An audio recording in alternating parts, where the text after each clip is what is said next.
Muy buenas noches a todas y todos. Bienvenidos a este seminario, nuestro tercer seminario de la Maestría en Desarrollo Social. Hoy día vamos a tener una presentación que es más relacionada a la cuestión metodológica, ¿no? Aprovechando que estamos ahí cerrando ese primer bloque metodológico, un poco para ubicar también Magali. Hemos tenido ahora la primera metodología, que es básicamente metodología cualitativa, y al año van a tener un segundo bloque que será más de la metodología cuantitativa.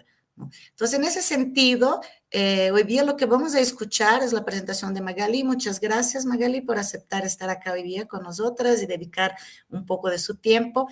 Y lo que vamos a hacer hoy día, Magali nos va a presentar realmente cómo se hace una investigación cualitativa, que es la perspectiva que ha adoptado ella en su tesis, del principio al final, desde el planteamiento de las preguntas hasta realmente la elaboración del documento final, ¿no? Entonces, presentando a Magali. Magali es candidata a doctoranda en el Centro de Investigación y Estudios Superiores de Antropología Social, CIESAS, en la Ciudad de México. Nos va a presentar su trabajo de investigación que se ha denominado El oficio de investigar en antropología social, una experiencia sobre el trabajo de las mujeres trabajadoras en el sector de la construcción de México y Bolivia. Bueno, la modalidad, como ya he comentado, Magali nos va a exponer ahí unos 40, 45 minutos y después ya abrimos para que podamos aprovechar de su conocimiento, ¿no?, que muy gentilmente nos va a brindar para que puedan hacer preguntas, sacar dudas, pensando ya en el desarrollo de la propia tesis de ustedes hacia adelante. Bueno, una vez más, Magali, muy buenas noches, bienvenida y otra vez muchas gracias por apoyarnos ahí en la maestría. Te paso la palabra. Muchas gracias por la invitación, qué gusto estar compartiendo con ustedes. Voy a compartir. Bueno, como mencionaba, este trabajo es para mi tesis de doctorado en antropología. Yo estoy en CIESAS, Ciudad de México, que es el Centro de Investigaciones y Estudios Superior en Antropología Social. Entonces, lo que voy a presentar va a ser sobre todo desde justo la antropología social. Yo sé que ustedes vienen de disciplinas distintas, entonces también quería como contarles y compartirles como cierta pertinencia disciplinar o va a ser sobre todo desde ahí, desde la antropología. Yo hice mi licenciatura en antropología, luego la maestría en sociología y ahora estoy haciendo el doctorado en antropología. Entonces quería compartirles brevemente, haciendo énfasis en el proceso de investigación como tal, y preparé la presentación en estas tres partes, una que tiene que ver cómo construí el problema, luego la experiencia etnográfica como tal, y luego algunos elementos del proceso de análisis para dar cuenta como de todo el proceso de investigación en general. Actualmente estoy en la última fase, voy a ver si en estas semanas presento el borrador final de la tesis, espero. Entonces, bueno, al menos puedo dar cuenta de ese desarrollo más integral de todo el proceso. Si quieres la que sigue, por favor. Bueno, perdón, es ahí, la foto que está de fondo es un plano que la tomé en una obra en construcción ahí en Bolivia, en un cholet, y me parecía importante hacer esta analogía entre el plano de la obra, en este caso de mi tesis, con el plano en el sector de la construcción, sobre todo reconociendo de que hay una guía o un plano que tiene que ver con nuestra perspectiva teórica, y desde que comienza a hacerse las preguntas de investigación, las técnicas o la estrategia metodológica que va a seguir, luego cómo accede al campo, las preguntas que se hacen en el campo, qué observa en campo, tiene que ver justamente con esta perspectiva teórica metodológica con la que partimos, y por eso es tan importante también explicitarla, dar cuenta de eso. Luego vamos a ir con más profundidad a analizar eso, pero quería hacer esta analogía con el plano de esta obra. Y luego, como está en la fotografía, este arquitecto dibujaba en la pared del plano y luego el maestro o el oficial entendía eso y realizaba el trabajo a su manera. Luego salían algunas dificultades o no, y esa analogía a mí me gustaba para pensar en el trabajo de campo. También está modificando de alguna manera algunos de los supuestos o nociones más teórico-epistemológicas, pero siempre tenemos ese plano original que va a servir de guía para nuestro proceso de investigación. Entonces quería hacer esa analogía con el plano de esta obra. En la segunda diapositiva, en cuanto a la construcción del problema de investigación, ahí me parece importante resaltar diversos insumos, siguiendo con la analogía de la obra en construcción, o materiales a partir de los cuales construí mi problema de investigación. La siguiente, por favor, Alice. Y tiene que ver principalmente con, por un lado, mi experiencia personal y académica. Entonces, en ese sentido, yo en mi tesis de licenciatura, como les comentaba, había abordado la experiencia del trabajo en la construcción de varones, trabajadores en Rosario, Argentina, que eran migrantes de Bolivia o de Paraguay, pero varones. Entonces, en la maestría luego abordé el vínculo entre el Estado y el sindicalismo petrolero, y luego pude reconocer que ambas tesis también estuvieron marcadas por una mirada que privilegió la experiencia masculina en el trabajo.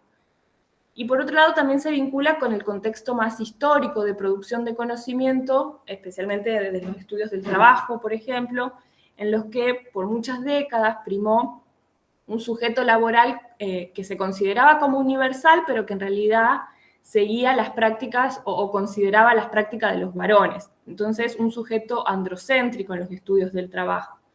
Eso en cuanto a mi experiencia personal y académica. Entonces yo decido esta vez en la tesis de doctorado tomar o considerar la experiencia de las mujeres en el sector de la construcción.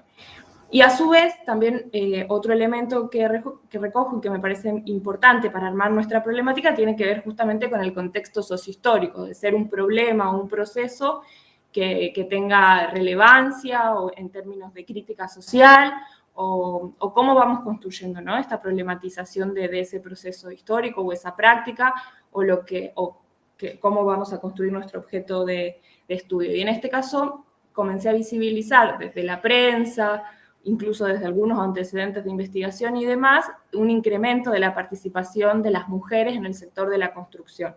Aparecía sobre todo, más que nada, en la prensa o en periódicos. Y eso ligado también a mi acercamiento al feminismo, al reconocimiento de mi propia historia, y cómo empezaba a vislumbrarse este fenómeno histórico de la participación de las mujeres, ¿no?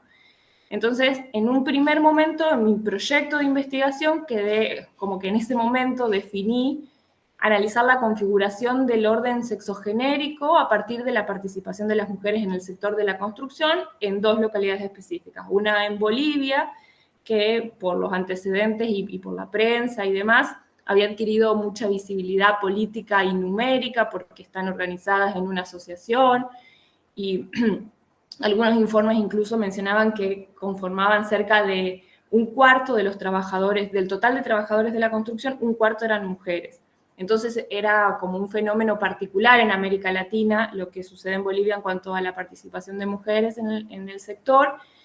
Y también consideré México porque se visibilizaba un fenómeno mucho más incipiente en este proceso de inserción de las mujeres en la construcción. Entonces, el segundo elemento que quería retomar con fuerza es justamente los referentes teóricos, que cómo nos ayudan a construir el problema y el objeto de estudio. Por un lado, los antecedentes de investigación, que son las otras investigaciones o estudios que se realizaron sobre el tema, y los referentes teóricos, cómo estamos entendiendo la realidad y los sujetos y como los conceptos centrales que proponemos para nuestro estudio. Entonces, en mi caso, yo estoy proponiendo la centralidad, retomando también a referentes teóricos clásicos, pero retomo la centralidad tanto histórica y teórica del trabajo. El trabajo como categoría, ¿no?, como categoría central, y que la entiendo como toda actividad que media las relaciones sociales y el intercambio también con el entorno social para la reproducción social, los cuidados y el sostenimiento de la vida. Entonces, en ese sentido, remarco que es central en nuestra sociedad del trabajo, porque es una actividad que funda humanidad, porque es lo que nos hace vincular justamente con las personas y con el entorno, y además permite la producción de sentidos y constituye al sujeto. Pero también en su actual realización histórica es preciso también entenderlo en el sistema capitalista y que es producto y productor también de relaciones de dominación, de explotación, y que por lo general está muy vinculado también a configuraciones racistas, patriarcales y colonial capitalistas, cómo se desarrolla el trabajo en nuestra sociedad. Tiene esas dos, es multifacético en ese sentido, las caras que muestra el trabajo. Y en ese sentido yo estoy planteando mi tesis desde una antropología, o la propuesta al menos de una antropología feminista del trabajo. Y en ese sentido retomo la antropología del trabajo latinoamericana, que se constituye como subdisciplina en los 70, 80, con fuerza en Argentina, pero también en Brasil y en México. Y la antropología del trabajo, como su especificidad, podríamos decir, parte de los estudios en profundidad para conocer la multiplicidad de significaciones derivadas del carácter contradictorio que tiene el trabajo, en cuanto lo consideraba, como lo mencioné antes, ¿no? Como toda esta actividad que media las relaciones sociales para sostener la vida. Y en ese sentido, desde la antropología del trabajo es importante la experiencia en torno al trabajo. Y cómo está operando la experiencia ahí, que en la experiencia operan procesos ideológicos, políticos y económicos procesados históricamente. No es solo una experiencia interpersonal, aunque sí también es eso, por eso se le da mucha importancia a los ámbitos cotidianos en los espacios de trabajo, entendiendo el trabajo en los espacios productivos, pero también en los espacios reproductivos y comunitarios, pero que están constituidos como en otras escalas también, ese cotidiano. Entonces, bueno, ahí retomo desde la antropología feminista justo pensar en cómo se trasciende esta dicotomía o separación entre lo productivo y reproductivo, entre lo público y lo privado, porque incluso para las mujeres trabajadoras el trabajo no es que lo conciben como, bueno, ahora estoy en el trabajo productivo, ahora estoy haciendo otra actividad, sino como que vivencian el trabajo como un continuum en su experiencia. Desde que se levantan hasta que se van a dormir, están todo el tiempo realizando tareas que tienen que ver con reproducir y sostener la vida. Y retomo los aportes del feminismo latinoamericano, especialmente los feminismos comunitarios y los feminismos negros y anticoloniales. Creo que ya es la otra diapositiva, Alice, perdón. Ahí, bueno, lo que les mencionaba es de la antropología del trabajo y los aportes de la antropología feminista, así breve. Retomo los feminismos comunitarios y los feminismos negros y anticoloniales, y en especial esta perspectiva de la interseccionalidad que proponen, y ahí me interesa pensar mucho, o el gran aporte reflexionar acerca del trabajo, sostenibilidad de la vida, entendiendo a la dominación, como señala Mara Viveros, como una formación histórica, y en la que las relaciones sociales están imbricadas en las experiencias concretas que pueden vivirse de variadas maneras. Entonces no es lo mismo cómo vive el trabajo alguna mujer de alguna comunidad o de algún pueblo originario o indígena, o cómo lo está viviendo una arquitecta, o cómo lo está viviendo un varón que es migrante. Entonces, por eso también es tan importante considerarlo desde la perspectiva de la interseccionalidad, porque permite dar cuenta de las experiencias diversas que se desarrollan a través del trabajo, ¿no? Y luego, creo la diapositiva que sigue, porfa. Entonces, esto me llevó a proponer como objeto de estudios en la tesis, cuál va a ser mi objeto de investigación como tal, las formas de politicidad en el trabajo. ¿Y a qué me refiero a la politicidad? Porque hay muchas maneras de entender lo político y la politicidad. Pero yo me estoy refiriendo a este sentido, retomando sobre todo a un filósofo ecuatoriano, que es Bolívar Echeverría, como esta capacidad de dar forma a lo social, darle sentido, estas relaciones de interdependencia, de trabajo y de Bolívar Echeverría, pensando también en el trabajo, justamente, ¿no? Y luego también retomando de Gramsci, de Thompson, Perdón.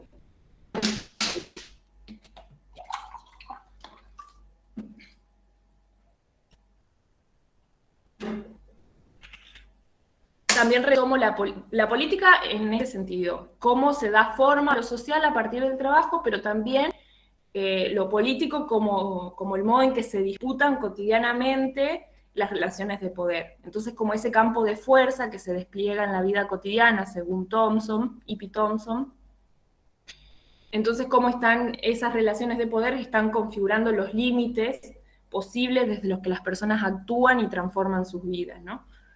Entonces, considerando todos estos elementos que mencionaba, mi experiencia personal, mi trayectoria como académica, digamos, las investigaciones previas, los antecedentes de investigación y principalmente la perspectiva teórica, me llevó a proponer las siguientes preguntas de investigación, si puede ser la próxima, porfa, Alice.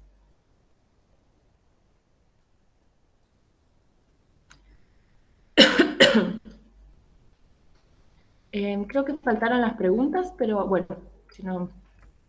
Preguntas generales de investigación que me hago en la tesis es qué vínculos hay entre los procesos de producción de la fuerza de trabajo y las construcciones de género. Me interesa también saber cómo se configuran localmente los regímenes de género y cómo inciden en el trabajo de la construcción en la Ciudad de México y en Bolivia, de qué manera se producen y reproducen las relaciones de poder en la industria de la construcción y qué efectos tiene la participación de las mujeres en este sector en las relaciones de poder que se dan en el trabajo y también en sus familias, cómo repercute que ingresen a la construcción o no. ¿Cuáles son los nudos críticos de desigualdades que se generan a partir del trabajo de las mujeres en el sector de la construcción? Y por último, ¿qué estrategias organizativas, ya sean formales o no, construyen para enfrentar la precarización del mundo y del trabajo y de la vida, ¿no? Entonces, los objetivos, tal como está en la diapositiva, el objetivo general que propongo es analizar las formas de politicidad en el trabajo de mujeres que se insertan en el sector de la construcción en dos núcleos metropolitanos latinoamericanos, que son las capitales de México y de Bolivia. Y en cuanto a los objetivos específicos, que intento desintegrar este objetivo general, es analizar los sentidos en torno al trabajo, productivo y reproductivo, que construyen las mujeres insertas en el sector de la construcción, explorar los sentidos en torno a la corporalidad e indagar cómo se construye la materialidad del cuerpo en el sector de la construcción. Analizar también el proceso de trabajo y las formas de organizar el trabajo en el sector de la construcción para identificar, bueno, cómo se estructura la división y la organización del trabajo en ese sentido. Y por último, identificar estrategias, ya sean individuales o colectivas, para enfrentar la dominación y explotación en torno al trabajo, siempre pensando el trabajo en términos de esta continuidad entre lo productivo y lo reproductivo, ¿no? Entonces, bueno, como con todo este instrumental, llegué a la siguiente, por favor, Alice. Llegué a realizar trabajo de campo y ahí, bueno, como les mencionaba antes, me parece muy importante reconocer esto, de que no hay técnicas neutrales, y no es que todas las técnicas sirven para todas las investigaciones, sino que justamente tiene que ver con la perspectiva teórica que estamos desarrollando o conceptual que tenemos, ¿no? Entonces, bueno, si la siguiente, realicé un poquito más de un año de trabajo de campo. La primera instancia fue en la zona metropolitana del Valle de México, que incluye la Ciudad de México, pero también otros municipios aledaños, son del Estado de México.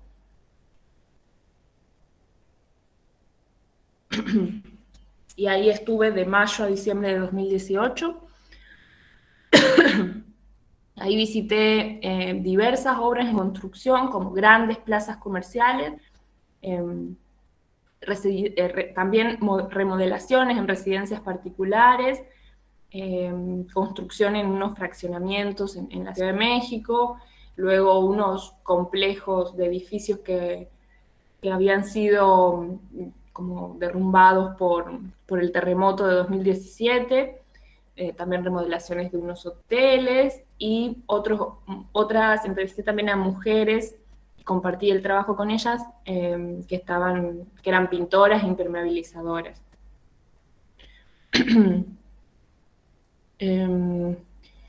Y bueno, en México mi entrada al campo fue a través de un contratista conocido de mi directora de tesis, también a través de familiares, de amigas que trabajan en la construcción, que me abrieron ahí también el campo bastante. Luego fue importante también una compañera de fútbol, que jugábamos en un equipo barrial, y ella era contratista y trabajaba con varias mujeres. Entonces en México seguí más la técnica de bola de nieve para realizar los contactos a través de conocidas que me iban refiriendo a otras conocidas que trabajaban en la construcción y demás. En México tuve la particularidad del trabajo de campo que tuve dificultad de permanecer mucho tiempo en las obras porque había o desconfianza, sobre todo en las grandes obras no me dejaban mucho los arquitectos o ingenieros estar, y por lo mismo no pude conocer sus hogares. Además ellas vivían como en la misma zona metropolitana, pero a 2 o 3 horas de viaje, por el mismo tamaño también de la ciudad. Eso me llevó a replantearme cómo hacía y cómo contactaba a las mujeres. Entonces, otra entrada fue a través de mujeres que habían trabajado hace mucho tiempo en la construcción, en el Estado de México, que ya no estaban trabajando en la construcción, y ahí sí pude visitar a sus hogares. Pero en ese caso no pude estar con ellas mientras trabajaban. Entonces, bueno, eso es una particularidad que en Bolivia sí pude estar con las mismas trabajadoras en sus hogares y en los trabajos. Bueno, en los hogares también estuve ahí en el Estado de México, y en La Paz y el Alto, bueno, brevemente para caracterizar México, todavía entrevisté a mujeres. Ahí identifiqué 2 grupos, unas que tenían entre 50 y 65 años, que habían empezado a trabajar en planes de viviendas sociales, y ahí algunas se dedicaban, eran albañilas, otras tablarroqueras, herreras, y la mayoría de limpieza. Y un segundo grupo, que es sobre todo las que visité en sus lugares de trabajo, que van de 25 a 40 años, y muchas trabajan de limpieza también, y son herreras, pintoras, marmoleras, carpinteras. En México, a diferencia de Bolivia, la gran mayoría eran solteras, divorciadas o viudas, es decir, que ahí vi una limitación grande de las mujeres que estaban casadas, de ingresar al sector por impedimentos de sus esposos. Bueno, y en el caso de Bolivia, ahora sí, si puedes cambiar, Alice. En Bolivia estuve desde enero a agosto en La Paz y el Alto, y ahí mi localidad de estudio sí fue el área metropolitana de La Paz. Entonces ahí mi principal acceso al campo fue la profesora Fernanda Vanderlei, y ella me pasó además los contactos de Red Hábitat, que es una organización que trabaja con ASOMU, la Asociación de Mujeres Constructoras. Entonces, a la semana que estaba ahí en Bolivia, se realizó el segundo encuentro nacional de mujeres constructoras en Santa Cruz. Entonces ahí tuve la posibilidad de viajar más de 40 horas en bus con más de 30 mujeres constructoras. Entonces ahí fue como un gran acceso al campo, y a partir de esos contactos pude también realizar muchas entrevistas y instancias etnográficas, ¿no? Y sí hay una gran diferencia en lo que respecta al campo como tal entre lo que fue México y Bolivia, por esto que les decía. Y tuve muchas jornadas, por ejemplo, en esa construcción de cholets, jornadas de estuqueado también en el Alto, de pintura, porque las mujeres constructoras también conformaron una empresa solo de mujeres constructoras que se llaman Guarmicons. Entonces, en unos edificios que ya estaban pintando, también pasé una jornada completa de trabajo en la unidad de mantenimiento de infraestructura urbana del gobierno municipal de La Paz, varias jornadas de trabajo de pintura.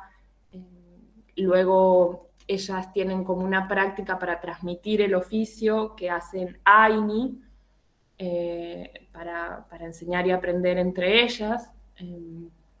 Y luego otras instancias que no tenían que ver específicamente con el trabajo, como fiestas patronales de sus barrios, donde vivían, partidos de Wally.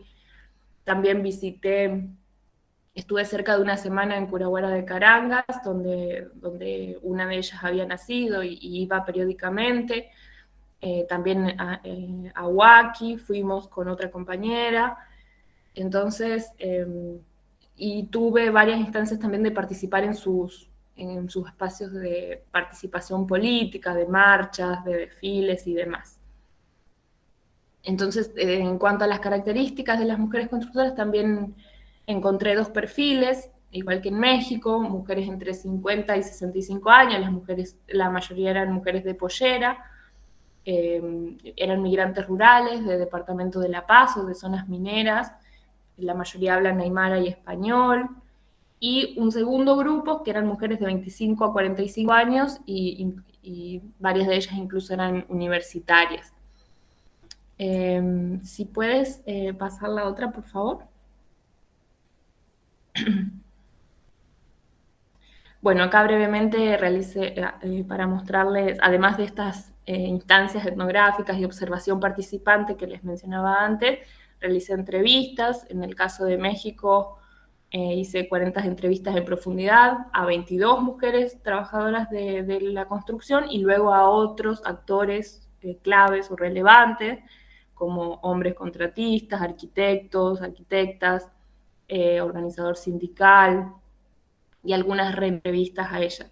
En el caso de Bolivia, que fueron más, como les mencionaba, hice 63 entrevistas en profundidad a 35 mujeres trabajadoras de la construcción y ahí sí también a delegados sindicales, a la directiva de ASUMUC, a especialistas académicos, arquitectos, a funcionarios municipales también, que eso fue importante, y al secretario ejecutivo de la Federación Nacional de Constructores. La próxima, por favor, Ari.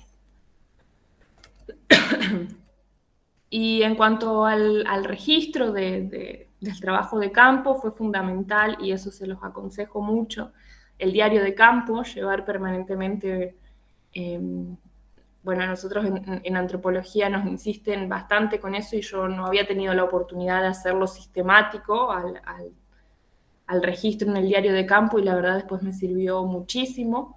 Entonces es cada vez que se sale al campo a hacer investigación y demás, tomar nota de aquello que nos parezca relevante. El audio y la transcripción de entrevistas también, yo transcribí casi todas y eso hay distintas como opiniones al respecto. A mí personalmente me parece que sirve mucho tenerlas transcritas y poder como volver a ellas muchas veces durante el proceso de investigación, porque en cada avance o en cada instancia en la que estamos podemos ver nuevas cosas y nuevas relaciones. Y también fue importante el registro audiovisual sí, en videos y fotos, y realicé ejercicios de fotoelicitación, que si quieren luego lo profundizamos, pero tiene que ver con trabajar con fotos u objetos, también objetos de licitación de las propias mujeres trabajadoras, y eso como evoca otros sentidos que quizás la entrevista por sí sola en la entrevista no aparecen. Entonces, bueno, la última parte que tiene que ver con el proceso de análisis, bueno, acá son fotos de las compañeras de México y acá algunas de Bolivia. Como me interesaba también poder dar rostridad a las mujeres, reconociéndolas con todo su trabajo y su experiencia. Bueno, tengo el permiso de usar las fotos. La que sigue, por favor, Alice. Acá son dos fotos de las compañeras Betty, que es impermeabilizadora en Tlalpan, en Ciudad de México, y Eli con su hija, que es del Alto, y es maestra pintora. En el proceso de análisis, bueno, teniendo estos registros que les mencionaba anteriormente y de mi experiencia etnográfica como principal, como cuerpo documental, podría decir, utilicé, bueno, para realizar la sistematización, el software en vivo, que permite justo esto, codificar la experiencia etnográfica, que en realidad es lo que hacemos a mano y artesanalmente por lo general, y el en vivo lo que permite es ahorrar tiempo de alguna manera y tener todo el documento juntos.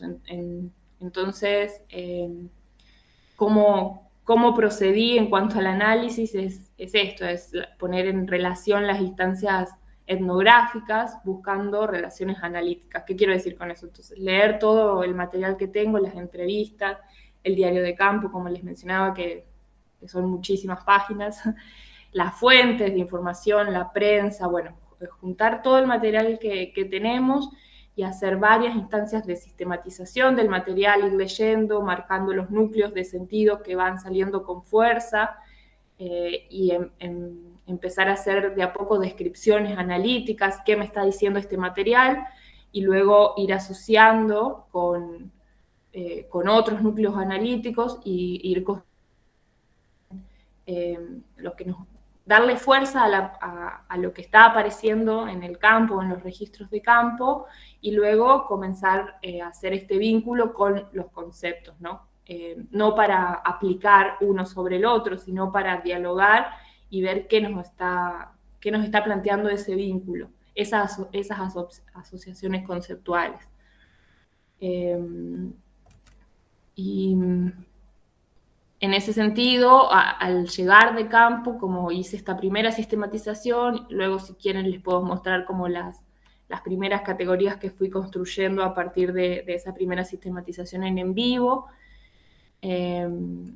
Y luego de varias instancias de ir asociando yo creo que ahí es muy importante la escritura, no sé ustedes en qué etapa están, pero para ir sabiendo lo que tenemos, lo que nos falta, si tiene sentido o no, qué lagunas están quedando, es muy importante ir escribiendo. Y pensando también que es una construcción permanente, que se escribe y se reescribe y se reescribe y se va asociando con otras ideas. Entonces, a mí me parece un muy buen ejercicio la escritura también permanente. Entonces, cuando comencé a armar los capítulos y a pensar estas asociaciones que les mencionaba, y cómo a partir también de mi objetivo, que tenía que ver con las formas de politicidad en el trabajo, yo delineé los primeros ejes desde dónde ver esa politicidad. Y una era en torno a las prácticas y sentidos en torno al trabajo, y ahí obtuve como estas jerarquías en la organización del trabajo, en los saberes, en el espacio, en las emociones. Toda otra gran dimensión que tenía que ver con las prácticas y sentidos en torno al sujeto trabajador como tal, y por eso estos sentidos y corporalidades, cómo se construye la materialización del cuerpo, las emociones. Otra gran dimensión era cómo se producen y reproducen las relaciones de clase, género, étnico-raciales. Luego también me interesaba la politicidad en los entramados comunitarios, es decir, cómo se organiza en torno al trabajo, en el trabajo en la construcción, pero también en los hogares, en los ámbitos comunitarios, considerando, como mencionaba antes, el trabajo en esta multiplicidad de ámbitos y de espacio-tiempo también, ¿no? Por otro lado, la politicidad en la forma más clásica o más común que conocemos, que tiene que ver con la organización gremial en este caso, y esta figura que ellas deciden como asociativismo sindical, que es el caso de ASOMUC, la Asociación de Mujeres Constructoras. Entonces, toda la dinámica organizativa, la construcción de demandas, y el vínculo también con otras organizaciones, el vínculo con el Estado y demás. Otra dimensión tenía que ver con los efectos de ese poder, entonces como las múltiples modalidades de violencia y la agencia, como no todo es dominación, sino también que hay resistencia y eso es permanente, esa disputa. Y una última dimensión en el que estoy desarrollando la politicidad tiene que ver con la politicidad teórico-epistemológica y que se asocia con cómo estamos entendiendo el trabajo desde las ciencias sociales. Y ese modo de entender el trabajo tiene efectos políticos también. Por ejemplo, si hablamos de los trabajadores y siempre mencionamos que siempre tomamos que son hombres, o no consideramos el trabajo reproductivo, o bueno, cualquier conceptualización o hallazgos al que llegamos también tiene efectos políticos, entonces problematizar desde ahí. Y por último, los que les quería presentar, y luego si quieren desarrollamos más en las preguntas, es brevemente los capítulos, cómo organicé la tesis, la introducción, luego en el capítulo 1 planteo lo que son los cimientos, como las coordenadas teóricas y la estrategia metodológica, que es más o menos lo que les estuve contando, planteando lo de la antropología feminista del trabajo, y luego cómo fue la experiencia en campo. En la siguiente, por favor, Alice. El capítulo 2, que tiene que ver con, yo le llamo ganando espacio en el tiempo, que es la dinámica histórica de cómo las mujeres se insertan en el sector de la construcción, tanto en México como en Bolivia. Este es el único capítulo que los organizo primero una parte para México y otra parte para Bolivia, porque el resto de capítulos es más analítico y estoy poniendo en relación los dos casos. El siguiente, por favor, Alice.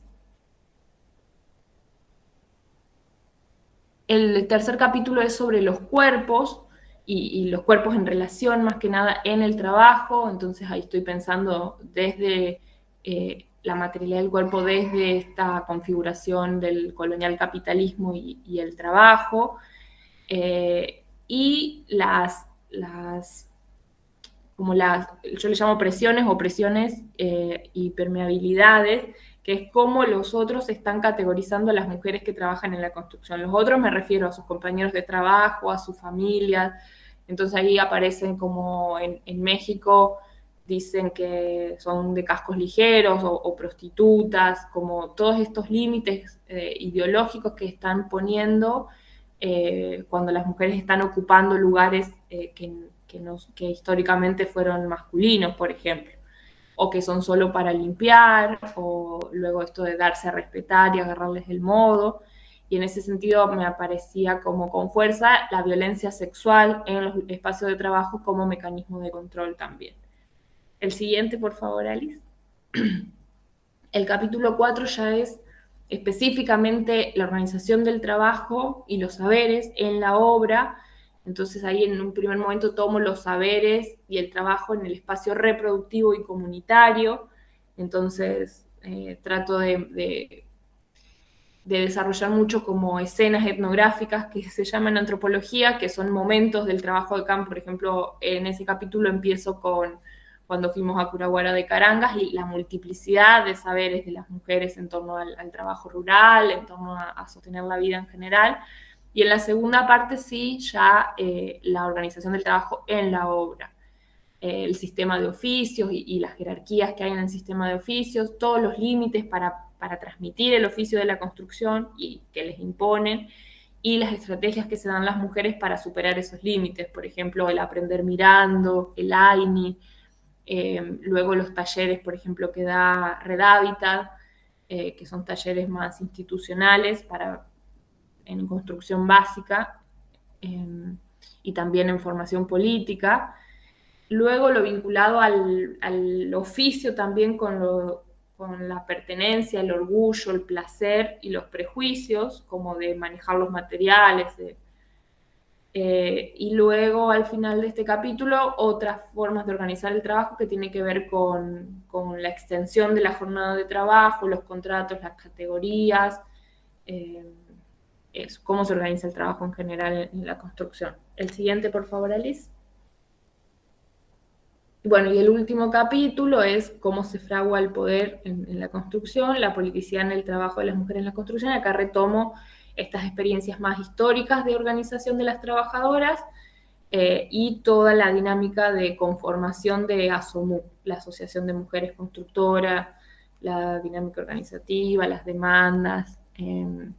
Y en México, como no hay un proceso de organización así como tal, pero sí hay otras formas organizativas más barriales, más desde la autoconstrucción y demás. Bueno, no sé si hay una más.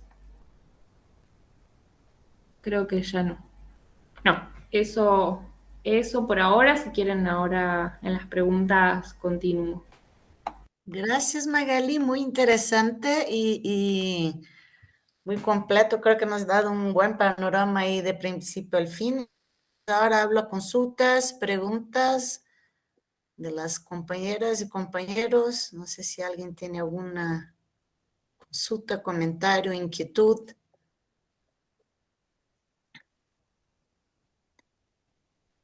Sí, tal vez, No, dale, Blanca. Dale, Blanca, perdón, después Fernando. sí. Bueno, gracias por la presentación, ¿no? Y bueno, el trabajo además que me encanta por la temática. Ahí tenía dos dudas, ¿no? Realmente, ¿cómo has ido cirniendo para saber en qué área y con qué grupo ibas a trabajar, ¿no? O sea, ¿cuál era tu gran escenario y cómo has ido cirniendo? Y el otro, ¿cómo has organizado tus tiempos, ¿no? Porque el tema ¿era este tu tiempo inicial? O sea, el tema del tiempo real que tú has utilizado, ¿es el real que estás realmente aplicando? ¿Cómo ha ido modificándose, no? Esos dos puntos, por favor.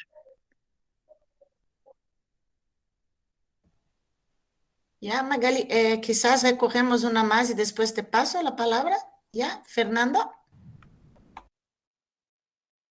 Sí, bueno, en un momento mencionaste las entrevistas a profundidad y un poquito viendo en qué consistiría una entrevista a profundidad, sabiendo de que no muchas veces se puede homogeneizar a todas las entrevistas. Unos pueden ser un poco más largas, otros insistiendo en algún tema o en una temática. Entonces, sí, quisiera, por favor, que me aclare, por favor.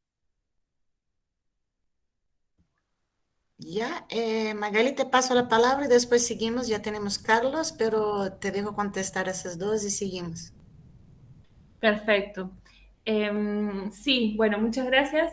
Blanca, ¿en qué área y con qué grupos? Me lo fue marcando bastante la dinámica de acceso al campo. ¿Qué quiero decir con esto? Como en el caso, yo comencé en México y ahí eran pocas las personas que conocía y cada una de ellas a su vez me iban llevando a otras. Entonces no es que seleccioné de antemano, sino planteé con mujeres que trabajen en el sector de la construcción, sí delimitando quizás de antemano qué sector, como a grandes rasgos, constituye el sector de la construcción y tiene que ver con el sector de la construcción edilicia. Algunas de ellas trabajaban en obras públicas, como esos dos grandes sectores, y también en especialización, que como por ejemplo marmoleras, carpinteras, que eran más como especialistas, que trabajaban tanto en construcción edilicia como en obras civiles, quiero decir. Entonces, en México sí fue más así como me fue llevando esta bola de nieve, que es esta técnica de ir contactando o remitiéndome a otra persona por conocidas. Eh, y bueno, en México tuve como una dispersión del campo, ya que encontré mujeres trabajando en grandes obras, mega emprendimientos de plazas comerciales gigantes, dos o tres plazas comerciales, así shopping, pero muy grandes, y estaban trabajando ahí, y luego en obras más pequeñas, e incluso en equipo de una o dos personas, así como cuentapropistas. Sí, la mayoría era ayudante, muchas se dedicaban a la limpieza, pero también ahí yo lo que en la tesis pongo en cuestión es que hay un sentido de decir, no, son mujeres, pero no trabajan en la construcción porque solo hacen limpieza. Pero en realidad hay una designación ya desde antes en realidad no trabajan en obra porque son mujeres, porque a los hombres varones, perdón, a los varones que son ayudantes, no se les pone en cuestión que sí trabajan en obra, que son ayudantes de albañil o son ayudantes, pero nadie pone en cuestión que trabajan en la construcción, por más que hagan las tareas de limpieza, de levantar escombros y demás. Entonces yo también incluyo la limpieza de obra como trabajadora de la construcción.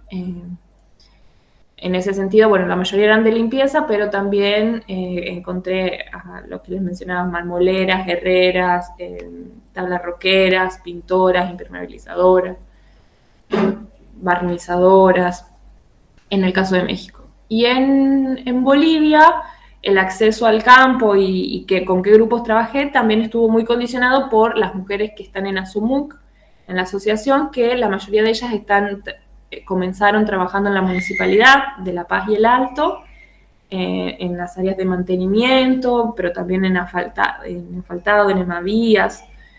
Y luego hay varias que ya se conformaron como cuadrillas que trabajan como cuentapropistas. Entonces, tanto en el sector público como en el sector privado. En México no encontrarán en el sector privado.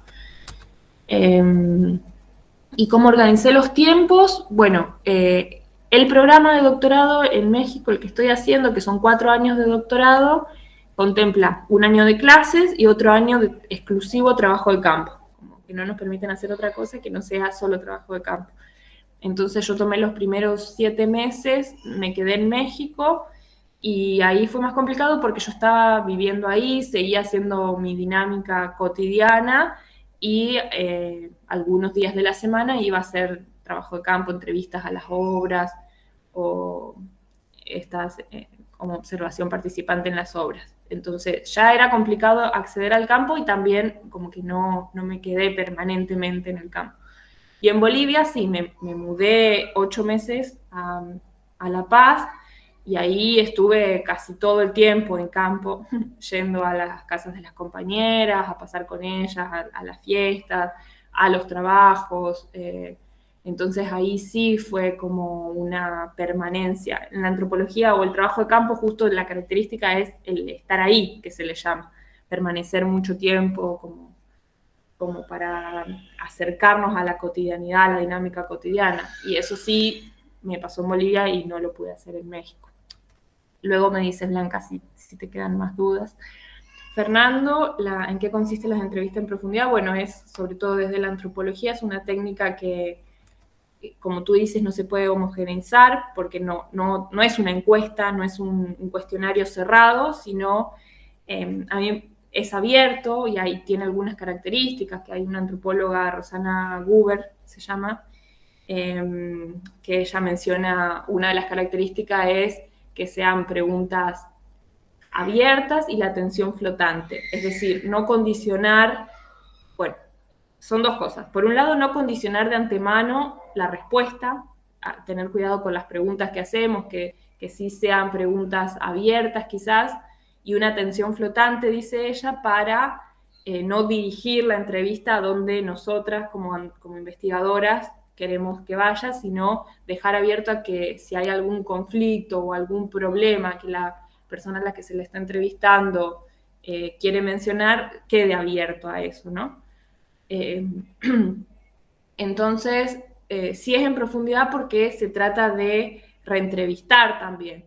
Y yo decía que una cosa es eso, dejar abierta la entrevista, pero me parece muy importante también hacernos guión de entrevista, como se llama.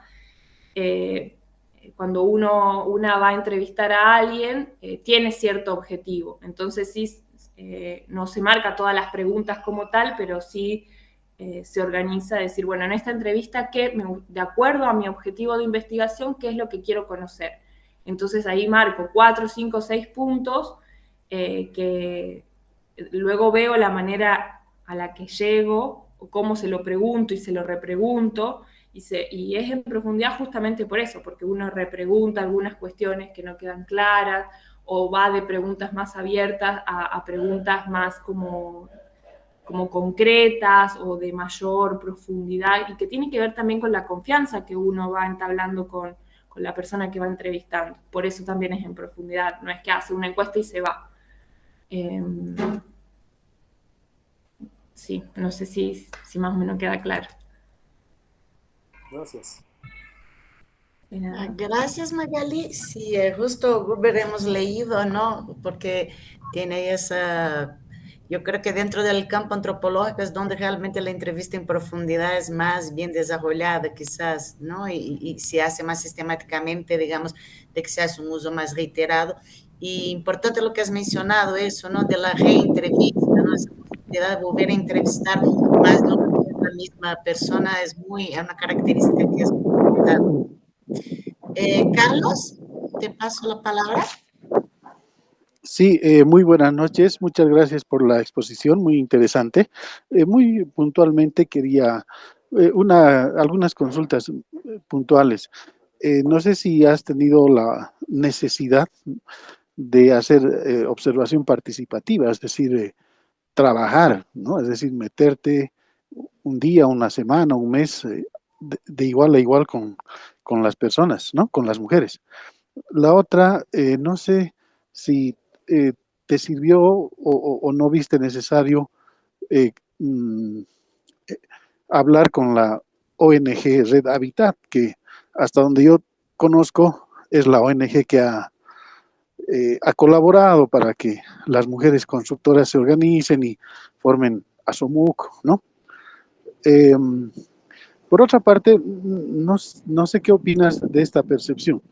Yo personalmente considero que este proceso de incorporación de las mujeres a la construcción tiene tres etapas. La primera, cuando en los años 80 hubo una profunda crisis económica, con cooperación internacional, eh, se habilitó, se generó una línea de trabajo para dar empleo a la gente que se llamaba trabajo por obras, algo así, ¿no? Había una organización que se llamaba ADRA o FASA que promovía esto y ahí se percibió la incorporación de mujeres al empedrado de calles, ese tipo de cosas. Uno. Otra etapa, creo yo, es cuando el contratista, eh, para no subcontratar a un extraño, hace que su esposa le colabore, ¿no? Ese es otro momento. Y este tercer momento probablemente sea el que la mujer ya, independientemente de la actividad del varón, de su pareja, se incorpora a la actividad de la construcción. Eso, nada más, gracias. Gracias, Carlos. Elmer. Sí, sí. En principio, Maga, te felicito por tu trabajo, me parece un aporte realmente importante. Tengo dos preguntas. La primera es, ¿cuál es la relación de la teoría con la información recabada en tu trabajo de campo? Creo que relacionar, o sea, ¿qué rol tuvo la teoría en tu trabajo de investigación? La siguiente pregunta es si lograste relacionar de alguna forma lo étnico con el tema de la clase. O sea, sí existe una división social de trabajo que se funda en criterios étnicos, pero también en criterios de género. Bueno, esa es mi segunda pregunta. Gracias, Elmer. Maga, te paso la palabra. Bueno, muchas gracias por su interés. En cuanto a las preguntas de Carlos, sí hice observación participante. Bueno, nosotros le llamamos observación participante en general al estar ahí, pero en cuanto a trabajar como tal, sí tuve oportunidad, especialmente en Bolivia, en las jornadas de pintura, en la de Laini también estuvimos ahí construyendo juntas. Y eso me sirvió mucho para poner, bueno, sobre todo en el capítulo de cuerpo, de plantear el tema de la fuerza, de la necesidad de fuerza física, también de las condiciones de trabajo, el tema de la humedad, del manejo de los materiales y demás, como poner en reflexión mi propia experiencia en el trabajo, me sirvió también analíticamente en ese sentido. Entonces sí hice observación participante. De Red Habitat, sí, como les mencionaba, fue una de las principales entradas que me pasó Fernanda Vanderlei, el contacto con Red Habitat, y casi todos los 8 meses que estuve en Bolivia estuve en vínculo permanente con Red Habitat, a su vez Red Habitat me pasó el contacto con ASOMUC, entonces la mayoría de actividades que hacían yo pude estar con ellas ahí en Red Habitat, luego incluso varias entrevistas las hice en las oficinas de Red Habitat, sí. Y luego la incorporación de mujeres a la construcción, yo lo que sí tienes razón lo que mencionas, al menos desde cómo reconstruir esta inserción histórica, por un lado a partir de otros antecedentes de investigación, sobre todo de la Silvia Rivera y de la Zulema Lem, y de los estudios que se hicieron en el TOA, en el Taller de Historia Oral Andina. Reconstruí que como un momento importante de ingreso de las mujeres en la construcción es después de la Guerra del Chaco, donde varias de ellas mencionan que comenzaron a trabajar en la construcción y que incluso eran maestras muy buenas y demás en estos estudios históricos. Y desde las mujeres que entrevisté, ellas mencionan que en los años 60 comenzaron con este programa que tú mencionas, Carlos, el de Agroufasa, y también ya luego más en los 90 y 2000 con los planes. El plane 1, 2 y 3, que fue muy importante para que ellas aprendan el oficio de la construcción. Y más ya en la actualidad, bueno, las capacitaciones de Red Hábitat, y sí también a lo que mencionas que en un principio, bueno, eso lo noto de manera similar en México que en Bolivia, como la experiencia que tienen las mujeres en la autoconstrucción, es decir, la mayoría conoce porque lo hacía cuando era pequeña, porque luego ayudó o participó activamente en la construcción de su propia casa o la de algún familiar, entonces la mayoría tiene conocimiento de la construcción, pero ya el problema y los límites y todas las construcciones de sentido que empiezan a armarse en torno al ser mujer y trabajar en la construcción es cuando entran ya al mercado laboral como tal, cuando se asalarizan en la construcción. Y bueno, entonces la tercera fase sí, ya cuando la mujer es independiente. En Bolivia, a diferencia de México, sí hay mujeres contratistas, mujeres, varias maestras, que en México todavía no se da porque es como lo que vi, que es mayor la cantidad de impedimentos para que las mujeres accedan al oficio de la construcción. Y Elmer, relación de la teoría con la información.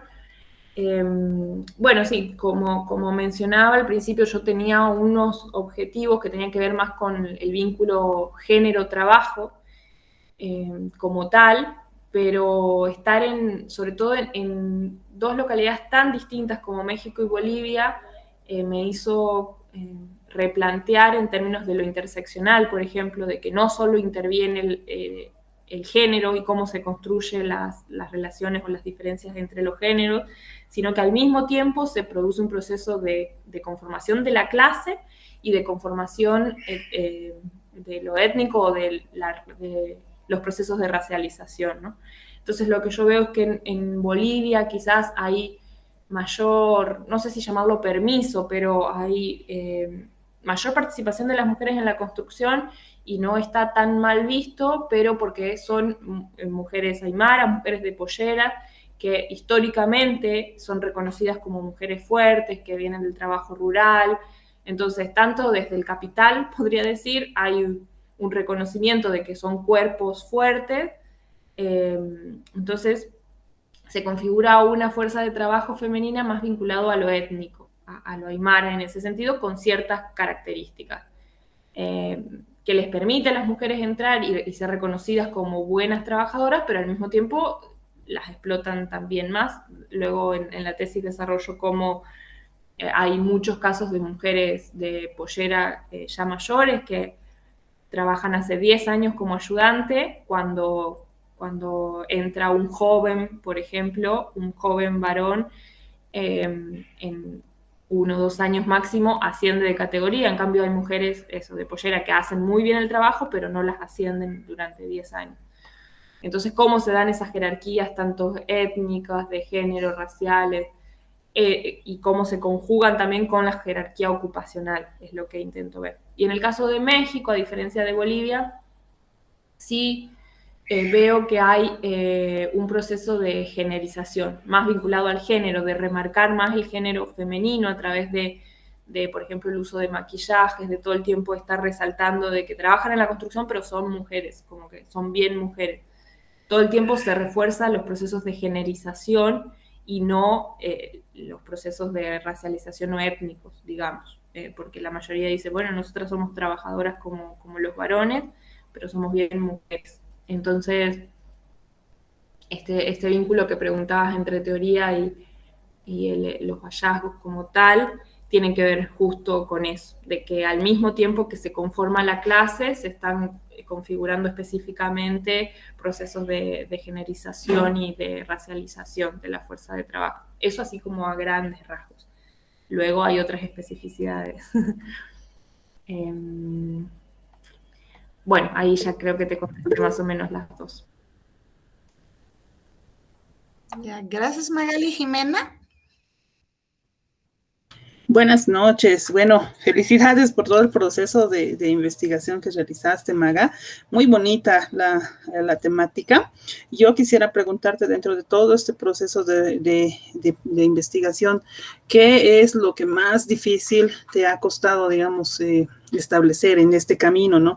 Por ejemplo, al momento de generar información, buscar y clasificar, simplificar la información, llegar a las categorías, nos encontramos con un mundo de muchos datos. Entonces, no sé cómo, si nos pudieras comentar cómo te ha ido en este proceso, qué es lo que más difícil. Ahí también en el camino, el llegar a hacer entrevistas con la población de estas mujeres, también juega un papel importante la versatilidad, la agilidad que tiene el investigador, ¿no? Porque tienes que incluso reacomodar muchas cosas, tienes que adaptarte a estos espacios que son cerrados, ¿no? De poder llegar, estar con ellas, entrevistarte y demás, ¿no? Y bueno, lo segundo que quisiera consultarte es, has ido mencionando algunos resultados interesantes. Sí hay instituciones aquí en Bolivia que han trabajado en ese sentido de poder fortalecer, tal vez, no sé si esa es la palabra, el trabajo en estos espacios de la mujer, pero históricamente, si bien está inserta la mujer, también tiene un impacto fuerte para la salud física, ¿no? Y a veces es como una contradicción, porque si bien buscamos que salga del proceso de formación de la repostería, del macramé, no sé qué, y que también hagan mecánica, hagan albañilería, ¿no? Es algo, para algunas instituciones es algo positivo, pero también siento que es una contradicción porque cobra una factura fuerte a nivel físico, a nivel de relaciones también en la familia. Conozco de varios casos de ayudantes de albañil que han incluso desintegrado su relación de pareja porque han conocido a otra persona en el espacio, y así se generan muchos otros factores. Entonces tal vez si nos pudieras compartir un poquito esta mirada. Gracias, Jimena. Cristina. Sí, bueno, yo también como mis compañeros veo que realmente es una investigación muy novedosa, la veo. Y bueno, la consulta que yo quería hacer más o menos va relacionado también a lo que decía Jimena, es si ha encontrado resistencias en la población a entrevistar, a observar, y cómo lo ha ido superando, ¿no? A veces en una clase hacíamos una práctica y también lo vemos en campo cuando dice, ¿y qué vamos a recibir nosotros, digamos, ¿no? La población.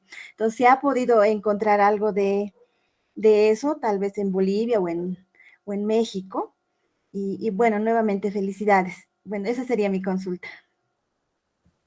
Gracias, Cristina. Yo voy a aprovechar lo que ha dicho Cristina para ya poner mi preguntita también, ¿no? De dos temas ahí, ¿no? Uno, ¿qué tiene planificado en temas, ¿no?, de devolución a las comunidades? Si has pensado, o sea, de venir y traer la tesis, o si estás pensando en hacer quizás algo en otro formato más corto, que no sea una tesis tan larga, o sea, ¿qué planes tiene ahí en ese sentido? Y otro relacionado que también, no sé, relacionado con esta cuestión ética, ¿no? Un poco cómo has trabajado los datos de violencia sexual, ¿no? O sea, si ha habido datos que has podido, o sea, no sé, anonimizar e incluir, o si realmente hubo datos que has tenido que dejar fuera porque quizás eran muy fuertes, muy íntimos, no sé, un poco cómo has trabajado ahí también, ¿no? Esas temáticas más complejas, cómo has hecho, cómo has filtrado, cómo has incluido, ¿no? Entonces yo quería incluir también ahí esas preguntas. Dale, Magali, gracias, te estamos explotando. No, está muy bueno el intercambio, a mí también me sirve mucho, gracias. Bueno, Jimena, sí, lo más difícil fueron muchas cosas, creo.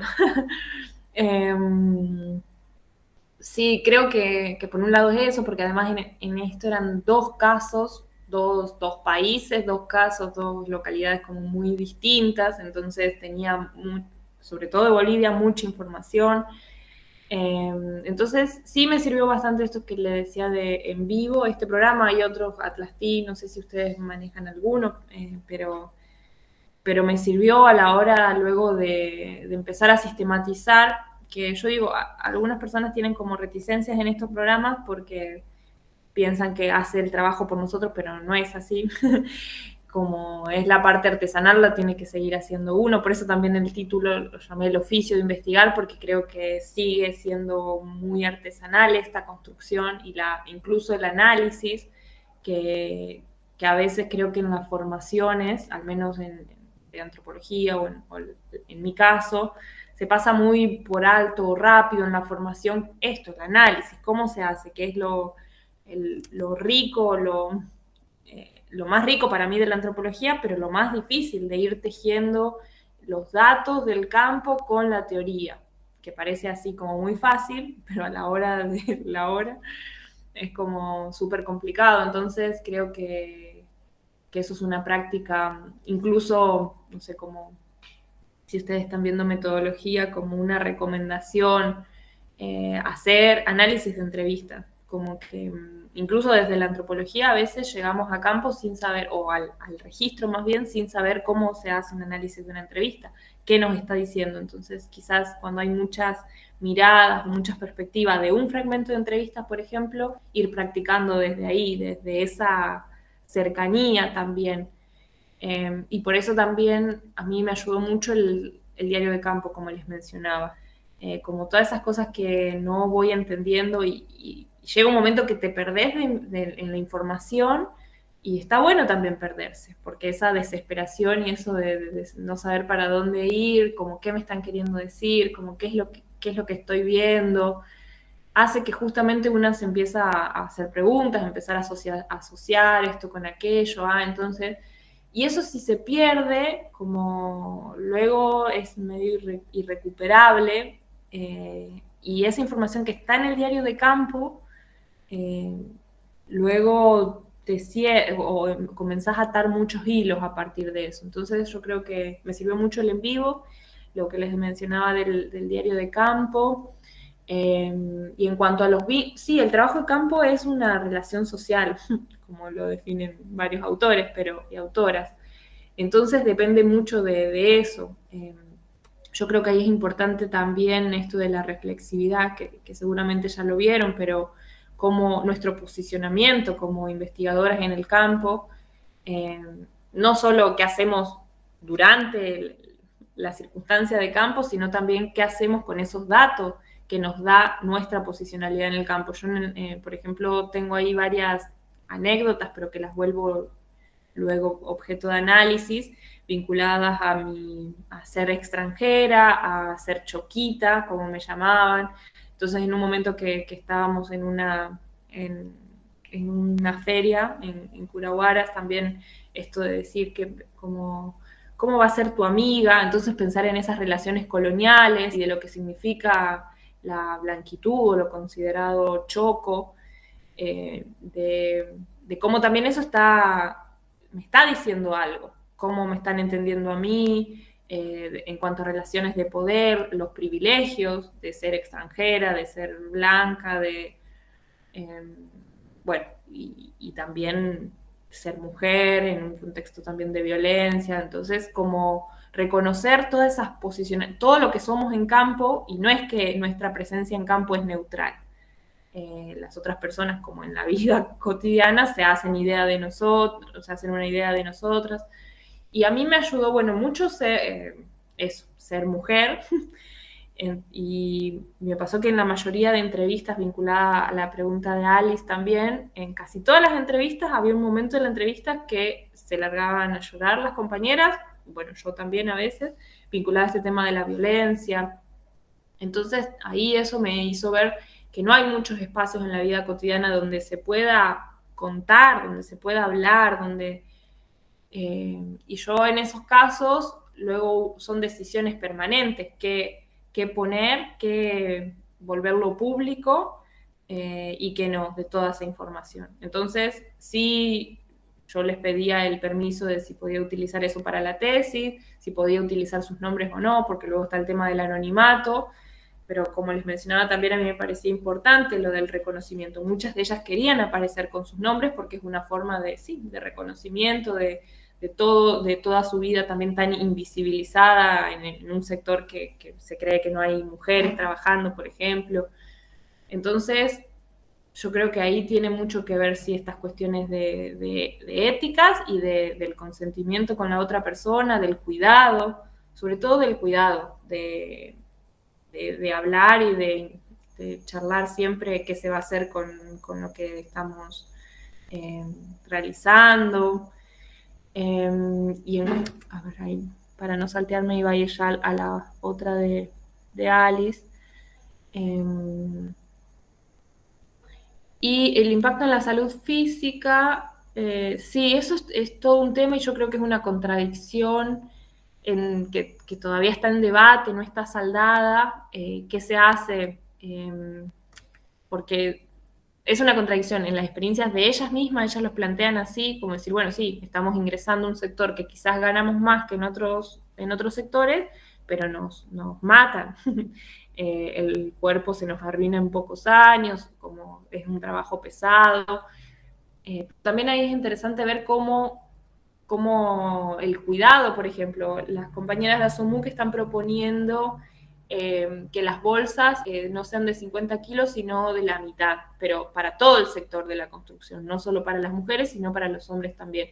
Entonces el ingreso de mujeres está cambiando cierta dinámica que estaba muy naturalizada en cuanto que los hombres pueden, tienen fuerza, entonces también los super explotan. Entonces ya está ahí marcando, haciendo ruido, generando ciertas fricciones también.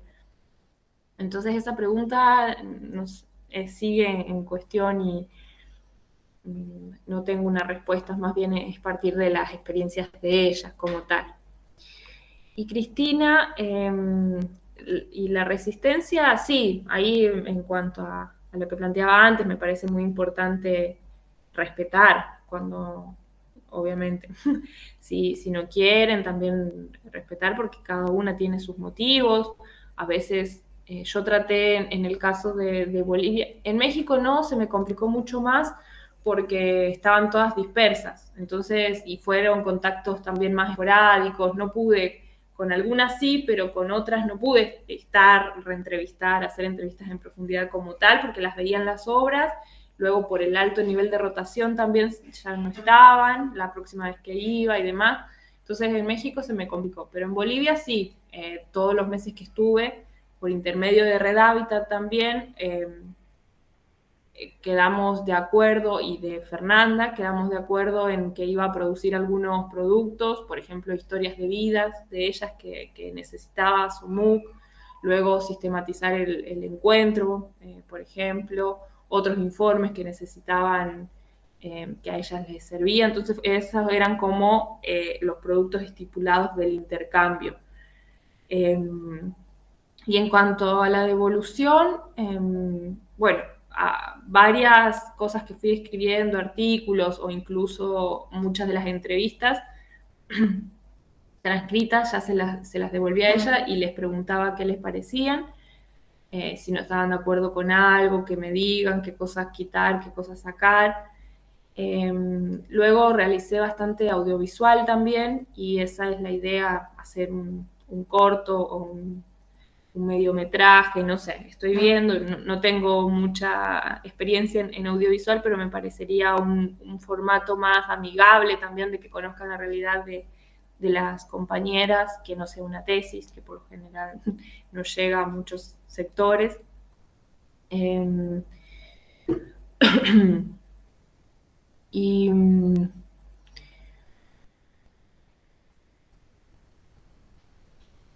Y bueno, así lo de la violencia sexual, específicamente sí, porque eran casos todo el tiempo de mucha violencia sexual y acoso en México y en Bolivia. Entonces ahí trataba de no poner información que sea reconocida a las mujeres. Cuando estaba entre, esto me parece muy importante ponerlo, pero voy a exponerla, elegía no ponerlo. Eso es una decisión como permanente entre decir, hay una ocasión que pasó esto, pero no dando información que puedan ser reconocidas. En los otros casos de otros temas sí, porque también tenía el permiso de ellas, sí ponía sus nombres, pero en el caso de violencia sexual no. No sé si me salté alguna pregunta. Disculpe. No, de mi parte, no, una última ronda, rapidito, Erlan. Bueno, buenas noches. Felicidades, Maga, por tu trabajo, está genial. Bueno, en un inicio me gustó mucho el plano de construcción que mostraste, ¿no? Es el inicio, ¿no? Y el proceso que va tomando forma, ¿no? Esa analogía que hacías sobre la experiencia etnográfica y los procesos de análisis. Entonces, mi pregunta va enfocada a eso, es los objetivos del perfil de tesis eh, que han tenido alguna variación al ser contrastados con sus resultados del trabajo de campo y en esa situación, ¿cuál sería el consejo para la redacción del documento? Mi curiosidad va en cómo has hecho para la diferenciación ETIC y EMIC. Esa sería mi pregunta. Gracias. Sí, ¿alguien más? Última chance. ¿No? Yo, Ya, dale, Magali. bueno, buenas noches y sí, me sumo a mis compañeros a decir que la investigación es muy interesante, más por el tema de la construcción y de la inserción de las mujeres ahí al tema de la construcción. Y ya había hablado un poco sobre las entrevistas que había hecho y las observaciones, tal vez un poquito más que podría especificar cómo habría logrado articular entrevista, participación y teoría. Gracias, Magali. Maga. Gracias por la visita también. Los objetivos sí cambiar porque y es importante que pase también, sobre todo para no, creo que la llegada a campo o estar en campo pues, modifica y necesariamente tiene que modificar también estos supuestos previos y ayudar también a reformular en términos conceptuales. Entonces, a mí los objetivos, yo siento que no estaba muy bien delimitado en mi proyecto de tesis, entonces eso me dificultó. Nosotros, bueno, en el primer año tenemos clases y tenemos para armar el proyecto, antes de ir a campo, pero no tenemos una primera entrada a campo para armar el proyecto y luego, entonces, bueno, por eso justamente y porque sentí que todavía estaba muy amplia mi pregunta, era analizar el trabajo en la construcción y que estuvo bueno en algún punto porque me permitió abrir y luego delimitar en la primera sistematización de campo, ahí pude como delimitar mejor mi objetivo que tenía que ver con esto, con la politicidad en el trabajo de productivo y reproductivo, las formas de organizarse. Eso lo hice después de campo, porque al principio estaba como muy, muy amplio. Entonces, un consejo es, en lo posible, si pueden, traten de delimitar lo máximo posible el objetivo, sabiendo que luego va a cambiar, pero encontramos cosas y vamos a buscar algo. Si no sabemos qué vamos a buscar, no vamos a encontrar nada o va a ser todo muy difuso, entonces vayamos con algo concreto y luego eso se va con la flexibilidad que se necesita también, ¿no? Ese sería como mi humilde consejo. Y diferenciación ETIC y EMIC, bueno, y lo uno con la pregunta de mi tocaya, de Magali. en cuanto a cómo voy tejiendo la entrevista, la observación y la teoría. A mí, al menos en esta tesis, porque no me pasó en lo de maestría y licenciatura, no lo logré. En esta intenté como poner más mi voz para ir como partiendo desde ahí, como que mi voz sea la conexión, mi experiencia sea la conexión justo entre la teoría y el campo, como posicionándome o reconociendo mi posicionamiento en el campo, qué estaba haciendo yo cuando tal persona dijo tal cosa. Entonces, esa fue como la manera que encontré, no sé si lo estoy logrando, pero ir todo el tiempo reconociendo el debate en términos conceptuales y como explicitar quién es la voz que está hablando. Entonces, para hacer esta diferenciación entre EMIC y ETIC, ¿no? Mi voz como investigadora, como la que va tejiendo eso, y la voz de las personas que es necesaria y creo que es el kit de la cuestión, darle la voz a las personas, pero también reconociendo que una es la que va haciendo ese montaje en la edición, en la escritura, en todo. Y por eso también en la entrevista y observación trataba de contextualizar mucho. Las entrevistas siempre quién es la persona que va a hablar en el fragmento de entrevista, quién es, la edad, a qué se dedica, como dar características de la persona y si puedo también del contexto de la entrevista para dar cuenta del sentido de ese fragmento y que no quede algo como aislado o recortado fuera de lugar. Eso me parece como un consejo para las entrevistas y lo mismo para la observación, ¿no? Y la teoría, bueno, sí, eso creo lo más difícil, hacer ese tejido.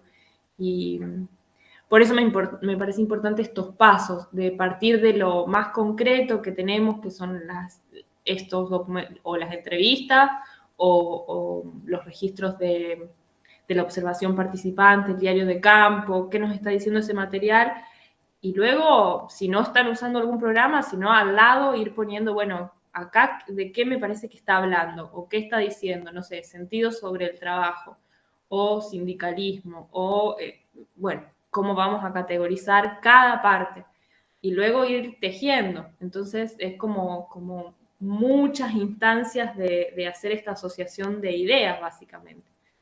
Y que ese es el trabajo artesanal y depende de cada artista. Pero es para mí lo más dificultoso. Entonces, es escritura también, mucha escritura. Sí, no sé si... Gracias. A ustedes, muchas gracias. No, muchas gracias, Maga. Yo creo, o sea, realmente lo que ha dicho, ¿no? Es muy importante. Yo soy de las resistentes contra los en vivos y atlastistas, todavía soy súper en contra, pero esa idea, ¿no? De la, y justo en eso estamos discutiendo las últimas clases anteriores, esa necesidad de ir categorizando, pero recategorizando también, ¿no? A medida que uno va se imbuyendo, ¿no? Y navegando el material, no sé, sindicalismo o violencia sexual, y ir tratando ya desde el principio en las transcripciones de entrevista para ir realmente afinando, no solo las categorías, pero como bien ha planteado Erlan, ¿no? Los objetivos, las preguntas, ¿no? Se va ahí acomodando y por eso es muy importante en la metodología cualitativa que haya hablado harto, pero aprovecho para repetir, que el análisis no se hace al final, no es un tipo de investigación que uno espera tener todos los datos y recién va a ir a analizar, sino que es ese proceso constante, ¿no? De lectura y de escritura, como bien has dicho, ¿no? De ir escribiendo, ir leyendo el material y escribiendo, es muy relevante, no es un proceso de planteo la tesis, recorro los datos y los analizo, ¿no? Y creo que has dejado eso... No tenerle miedo a la escritura, porque eso, para mí es muy concreto cómo se ve, qué es lo que falta, y pasa muy seguido que una piensa que, sí, esto, no sé, como el parentesco, por decir. Sí, ya lo tengo claro. Y cuando una va a escribir, ahí te das cuenta todo lo que te falta, y es importante también esto que decías, la retroalimentación permanente entre la escritura, entre el campo y la teoría, ir pensando como y que lo hace justo, se me fue la idea, pero, perdón, se me fue la idea. Pero sí, tiene que ver con esa, para mí es muy, muy útil lo del diario de campo. Y sí, y no tenerle miedo a la escritura. Sí. No, y un último punto quería resaltar que has dicho, bueno, tú has hablado, yo creo que ha sido excelente porque nos ha ilustrado empíricamente muchos de los temitas que estábamos discutiendo, ¿no? Teóricamente en clases, entonces muchas gracias. Pero un último punto que quería resaltar también que es importante que ha hablado Magali para todas y todos alumnos, ¿no? Esa práctica también, no solo de la devolución al final, pero lo que hablábamos ahí de los criterios de validez y calidad del dato de ustedes, ¿no? Entonces, lo que mencionó Magali de mostrar las transcripciones a las propias actoras, ver si estaban de acuerdo, mirar las categorías, o sea, es una manera central dentro de la metodología cualitativa de validar nuestros datos, nuestras interpretaciones de las interpretaciones, ¿no? Entonces, también, cuando posible, ese recurso de realmente, antes de que tenga la tesis final, una transcripción de entrevista, un artículo, una partecita o una categoría, y de realmente volver a las actoras o actores y realmente consultar para validar ahí, ¿no? Esa interpretación que han hecho, yo creo también que es una parte fundamental de un buen dibujo metodológico, ¿no?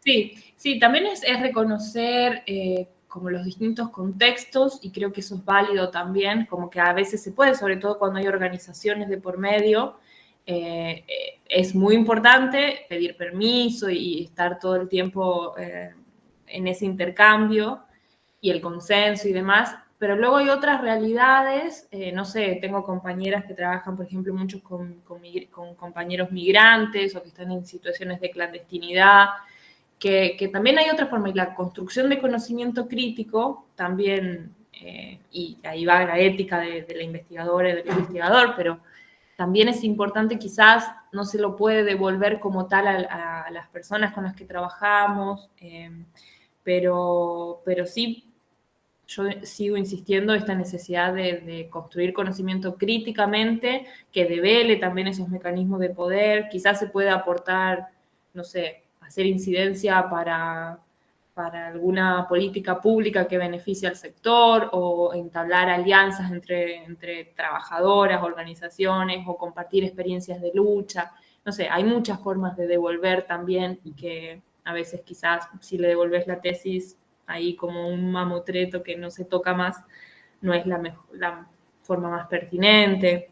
No sé, tiene que ver como con estas cuestiones de sentido común también, y de cuidar a la otra persona y de no exponer. No, muchas gracias, Magali. Creo que cerramos. Agradecerte un montón otra vez. Muchas gracias por darnos el tiempo, por apoyarnos aquí en la maestría en desarrollo social. También están de los alumnos del doctorado. Como dije, después vamos a circular también el video para que otros alumnos puedan también tener acceso. Y realmente, ¿no? Yo doy las clases de metodología, pero a veces falta ahí tener ese tiempo más larguito, no dar ejemplos a cada partecita de la metodología que discutimos en cada clase, pero tener ese tiempo ahí un poco más largo de realmente hablar de una investigación efectivamente, desde como has hecho muy, muy bonito, desde el plan a los cimientos hasta llegar ahí realmente a la construcción final. Así que realmente muchas gracias, ha sido un gusto y buenas noches. No, muchas gracias a ustedes. Me quedo con muchas ganas de conocer sus temas y sus investigaciones, pero bueno, espero que haya posibilidad. Gracias, y suerte y ánimos también, que sí se puede y es bonito. También a disfrutar de la investigación. Gracias, Maga. Muchas gracias. Gracias. A ustedes. Mucho gusto. Chao, chao.